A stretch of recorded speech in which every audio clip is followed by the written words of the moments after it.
Today we are interviewing a company called Full Humanity Consulting. So I just want everyone to introduce themselves before we get started. My name is Nicole Bell, and I am Principal Consultant for Full Humanity. My name is Tiffany Harrison, and I am one of the Principal Consultants for Full Humanity as well. Bonjour and Desnaka Sky Howe, Potawatomi, Ottawa, Endau. My name is Sky Howe of the Potawatomi and Ottawa Tribal Nations. My pronouns are she and her, and I am one of the Principal Consultants for Full Humanity Consulting. Let's get started. So we have some important questions. One important questions that we have to ask everyone before we ask our regular questions. How have you been doing your business since COVID-19 hit us? Yeah, so we had just started shortly before COVID-19 hit. And we kind of started just unofficially because I'm sure you all know a little bit about business, and you know that anyone can start business. It's called a sole proprietorship or a partnership, and you don't have to file anything. So we had just kind of started once COVID-19 hit. And I think that the biggest thing was that we had to go virtual. But thankfully, when you're doing consulting or when you're doing training or when you're doing coaching, you can do a lot of that virtually. So sometimes it presents a challenge because we're talking about equity, diversity, and inclusion, and those are important topics. And it's easier when you're in the room and you can feel someone else's energy. But we've been able to transition pretty well to just meeting virtually with our clients. Well, that was the important question we have to ask everyone. And so now let's get started with the questions. So, what do you do as this full company that you're in? What we do is we partner with different organizations, nonprofit, corporate, groups that are interested in anti-racist education, strategy, and coaching. And we do that right now. We're doing that virtually. We have done that in person. And once we figure out how we can gather again safely, we'll do both. But not until we can do it and everyone can be safe. And we are also so excited because we just started our first class for families and children. And so we're really excited to start having our youth involved in the conversations we're having and their families to really see the impact they're making on a daily basis in their school communities and their community and with each other. Has anyone been inspired before this company was heard of? I've been inspired by my colleagues. Not too long before we got on this call, I made sure that they knew that I am their biggest fans by both Sky and Tiffany. I had the honor of being in learning spaces with Sky for several years prior to starting this business with her.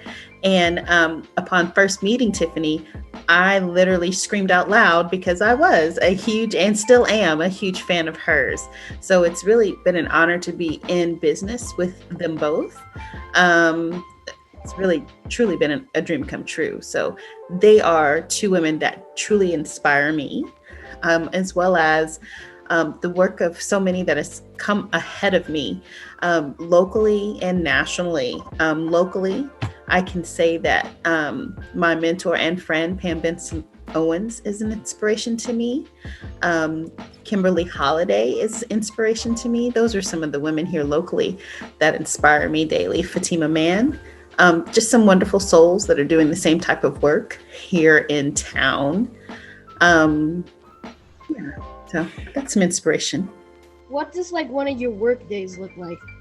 I like to spend some time together to plan ahead. And so we often schedule a meeting with whoever it is that's going to be leading the training. So we have the three of us, and then we also have other people who sometimes join on our team too. And so we'll usually schedule a meeting in advance to kind of plan and to really do the visioning for that and to decide what it is we're going to do. We also meet with companies and organizations ahead of time to find out what it is they really want, to find out what their goals are. And then we try to really work with them to be able to bring that all into the training. And then once we have our trainings, that's usually about a 90-minute, maybe 2-hour training that we do. And then we also give them surveys and try to get some feedback on how we can make things better. And then we usually get together again with whoever it is that was a part of our training consulting group to find out what it is we could do better and how it went. How has Black Lives Matter impacted your business? I think this is huge because equity, diversity, and inclusion are centered around the thought that people should be able to show up in their full humanity, which is what our company is called. You know, you should be able to show up and be who you are in all these spaces, whether it's work or school or a volunteer organization. And so especially what happened around George Floyd and Black Lives Matter this past summer, that's really encouraged people to, within their organizations, continue to do work and bring people in to help support their work around equity, diversity, and inclusion. So if anything, it's increased our business, but it hasn't changed our focus because that's always been our focus. Part of undoing racism and allowing people to show up in their full humanity is centered around addressing white supremacy and anti-Blackness. And so that's very central to the work that we do. So it's just really increased our opportunities. And I think it's opened people's eyes and made them more willing to have conversations and take actions that are really difficult and take courage. That was all of my questions. I'm gonna let Corey take the lead now. Okay, so now it's time for Content on the Spot. I'm gonna ask you 4 questions from when you were our age. I'm 10.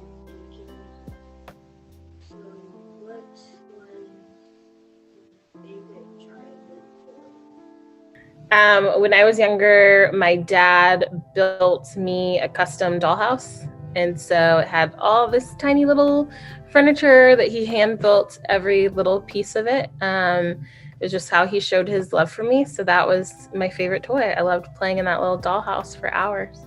What was your favorite school subject? So my favorite school subject when I was about your age was it was English and it was reading. I loved writing and I loved to read. So I liked to read stories and then make up my own stories. I wrote quite a bit when I was younger. Lots of just notebooks of stories that I just made up. Most favorite what? Most favorite food and least favorite food. I will say that around that age, we had like a fire pit in our backyard. And I just remember having like a sleepover with my friends. And I was so excited because I was going to camp, cook out there in the backyard. So I was going to make some biscuits. You cannot camp cook your biscuits on a rake. That will taste really nasty. Don't do it. Anyway, so when I think about food and I think about being your age, that is one big memory that I have. And like roasting hot dogs over the fire pit. That reminds me of being in Girl Scouts, and I do not like roasted marshmallows. To this day, I don't understand the reasoning behind s'mores. Just give me the chocolate, give me the graham cracker, keep the marshmallow. I don't need it. I think the reasoning is so you can burn it. Like, I don't want a gooey marshmallow. I want it to be crispy beyond belief. It needs to add texture to my s'mores. So, the last question is, what's your favorite movie or cartoon? Favorite movie from when we were your age?